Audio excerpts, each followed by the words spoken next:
پاڵپشتی و پشتیوانی لیستی 285 کۆمەڵی دادگەری و کاندیدەکانی لە دەڤەری ڕاپەڕین بەردەوامی هەیە لە درێژەی هەڵمەتی بانگەشەی هەڵبژاردن لە سنووری ئەنجومەنی سەرچاوەی کۆمەڵ ئەندامان و کادیران دەڵێن بەگڕوتینەوە بانگەشە و پاڵپشتی لیستەکەیان دەکەن و شانازی دەکەین بە کاندیدەکانی کۆمەڵ. بانگەشەی لیستی 285 بۆ کۆمەڵی دادگەری و کاندیدەکانی بەڕاستی ئێمە لەو سنوورەدا ساڵانە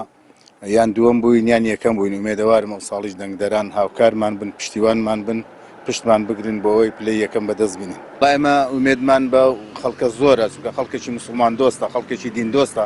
خەڵکی دین دۆستیش دەبێت بەڕاستی پشتیوانی خەڵکانێکی دیندار و خەڵکانێک بن کە بۆ خوا ئەژێن بۆیە بەڕاستی ئێمە ومێدی زۆرمان پێیانەوە ومێدەکەم لە ئاستی ئەو چاوەڕوانی ئێمەدا بن.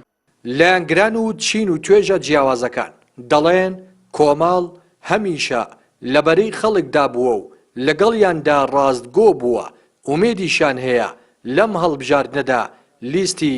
ژمارە 285 کۆمەڵ سەرکەوتنی گەورە بەدەست بهێنێت. لە 91ەوە تاکو ئێستا ئەو خەڵکە هەرگەرم دەکرێتەوە و جۆش دەدرێ و وعدی زۆر گەورەیان پێ ئەدرێن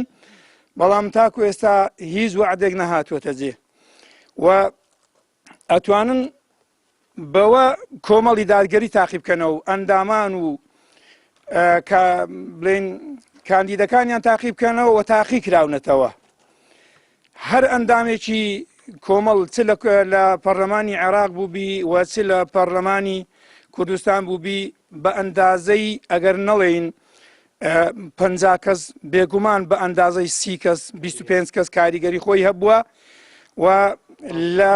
ڕازگۆ بۆ بەرامبەر بە هاوڵاتیانی خۆی. زۆر جار گوێمان لە وتارەکانی مامۆسایان ئەبێ کە پێغەمبەری خوا صلی الله علیه و سلم لە فەرمودەیەکە فەرمێ من رأى منكم منكرا فليغيره بيده هەر یەکێک لە ئێوە منکەڕێکی بینی با بەدەست بیگۆڕێ پێغەمبەری خوا فەرمی صلی الله علیه و سلم با بەدەست بیگۆڕێ. ئایا ئەم دەستگۆڕینەی ئەمڕۆ چییە؟ ئەگەر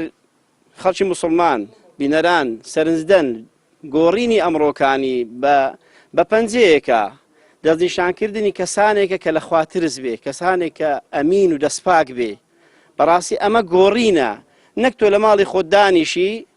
وەڵای بڵێ من دەنگ نادەم دەنگدان دروست نییە. بە دروشمی لەگەڵتاندا ڕاستگۆین کۆمەڵی دادگەری بە لیستی ژمارە 285 بەشداری هەڵبژاردننی ئەنجومەنی نوێنەرانی عێراق دەکات ژمارەیەک لە کاندیدی بەهێز و بوێر و حەقبێژی هەیە ومێدیان هەیە دەنگدەرانی کوردستان متمانەیان پێ ببەخشن تا ببن با نوێنەری ڕاستگۆ و ڕاستەقینەیان و شەڕی مافەکانیان لە بەغداد بکەن. ڕێناس ئەرسەلان کەناڵی پەیام ناحیەی سەرچاوە.